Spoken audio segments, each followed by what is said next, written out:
All right, so by now you've completed your informative speech and we'll be moving on to the persuasive speech. But before we do that, I want to review some things with you about the informative speech. So some notes about your speech delivery.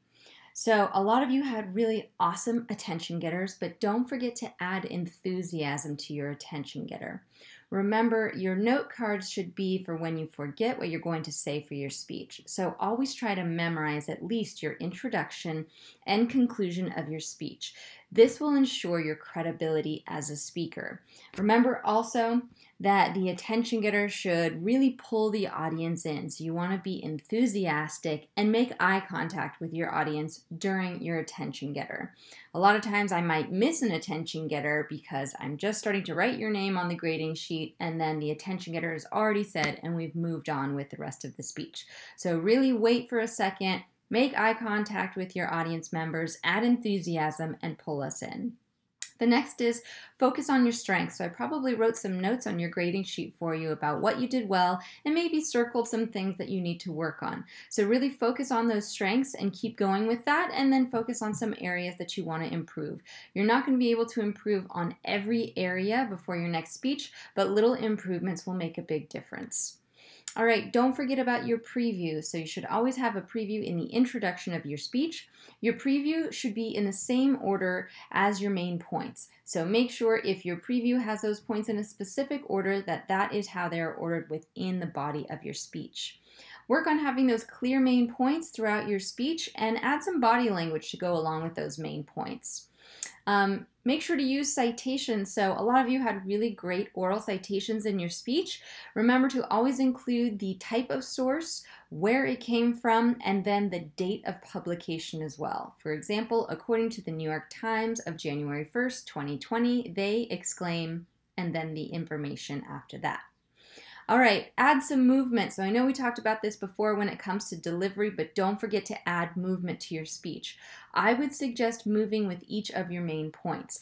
Even if you just move a few feet to one side or another, it will signal to the audience that you're moving in a new direction.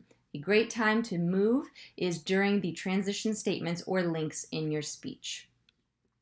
Don't forget to add gestures to your speech and work to control some of those body movements. So watch your body, make sure that you're not swaying or maybe like touching your hair or any jewelry or clothing, and add in some gestures as needed.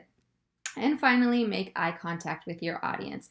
Our textbook suggests that you totally memorize your speech and have no more than 20% of your speech read off of note cards. So that means you're memorizing about 80% of your speech. So try to memorize your speech as much as possible. These are pretty short speeches. And so if anything, just use your note cards as a reference guide in case you forget what you're going to say. All right, so now that you have some tips on how to improve for your next speech, let's move on to the persuasive speech. So this is your final project. This is 30% of your total grade. Your speech is 75 points and your outline is 25 points, totaling 100 points for the class. You should include 5 sources. Try to include scholarly sources if you can. If you're choosing a more recent topic that was something in the last year, you might not be able to find scholarly sources. So in that case, you might have to use popular news sources, and that's okay. Just make sure that your sources are credible and that you can find this information in multiple places. You also want to cite these sources in text, in your speech, and finally on a works cited page in APA style. And for this speech, professional attire is required. All right, so persuasive speaking. This is a speech that attempts to create change or reinforce people's attitudes, beliefs, values, and behaviors. So you're going to choose a more controversial subject matter and try to actually move your audience to change. So you're either changing their attitudes and beliefs, their personal values, or even advocating for action by your audience.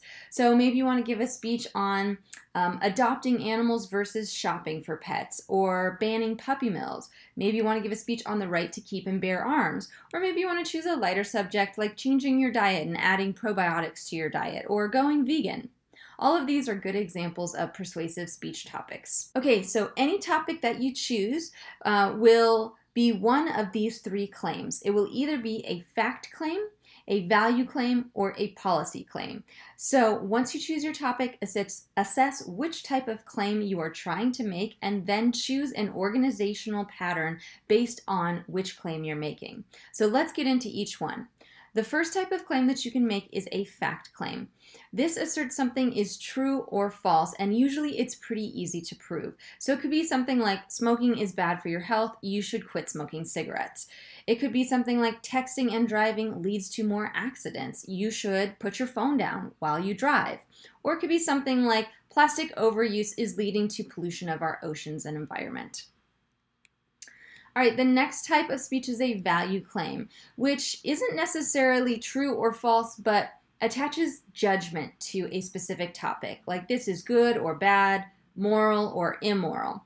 For example, equal work deserves equal pay. Women still make less than men at work in the United States, and this needs to change. Or graffiti should actually be considered art instead of something that's illegal. Or school cafeterias should only offer healthy food options to their students instead of tater tots, cookies, and pizzas. As you can see, not all of these are fact claims. They kind of just attach some sort of judgment to a specific topic, and you're trying to get your audience to change their values. All right, and the final type of claim is a policy claim, where you are advocating for action by an organization, institution, or advocating for some sort of action from members of your audience. You want them to get up and do something. So for example, a law. Maybe you want the government to offer free universal health care to every citizen in the United States. Or maybe a policy, like a school policy. College athletes should be paid, for example.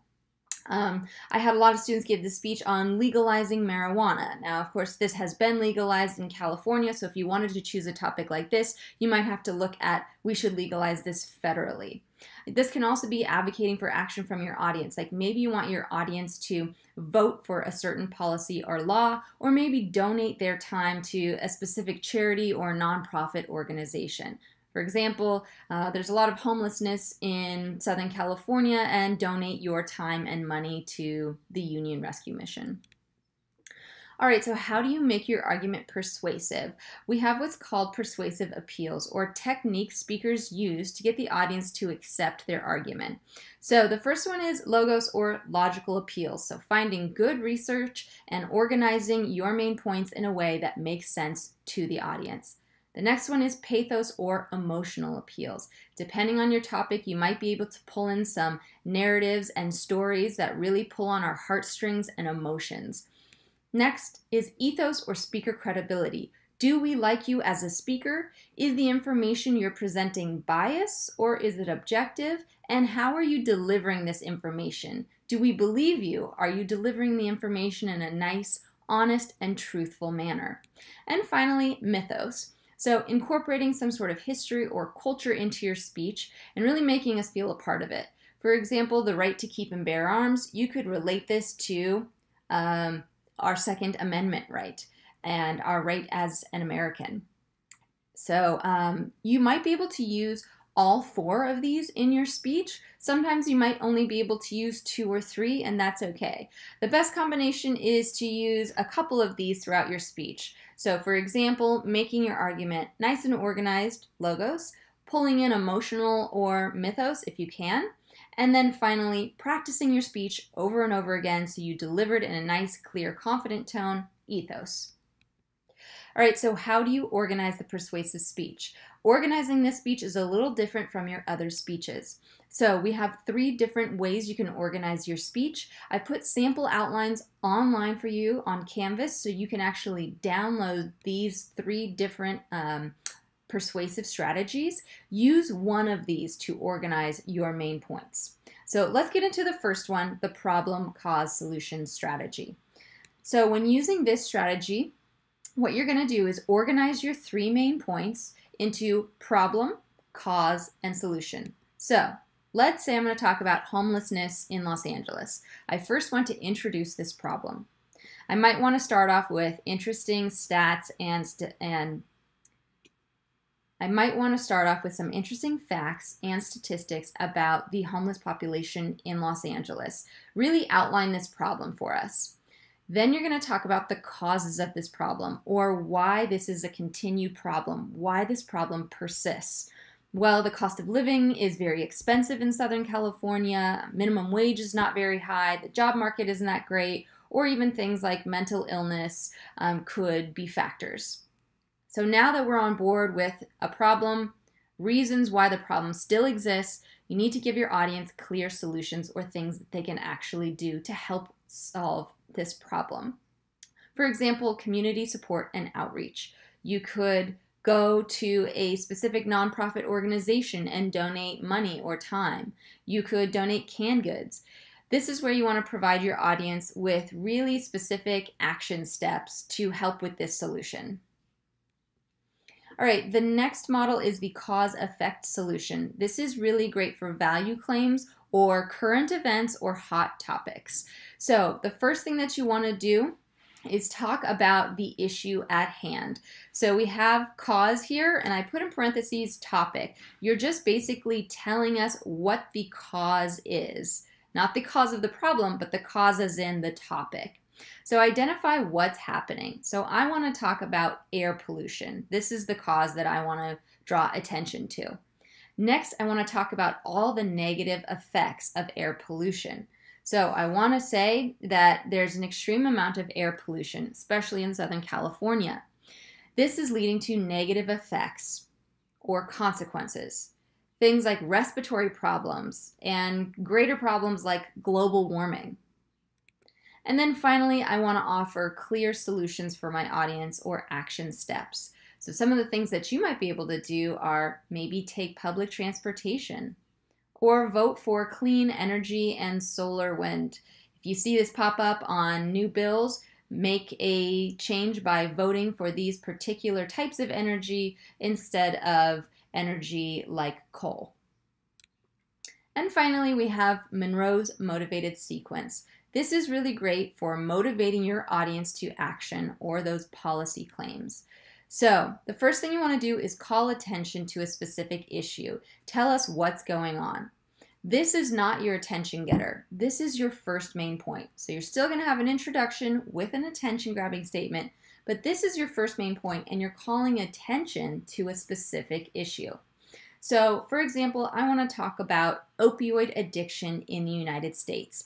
Many people do not know that there are a lot of people addicted to opioids in the United States, and there is an epidemic going on. So I want to call attention to this issue. Next, I want to describe the need and problem. So I can specifically describe why this is a reoccurring problem, why it persists.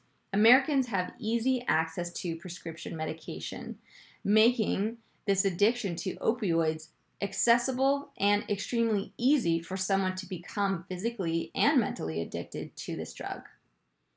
Next, I'm going to offer up some solutions or what can be done to solve this problem.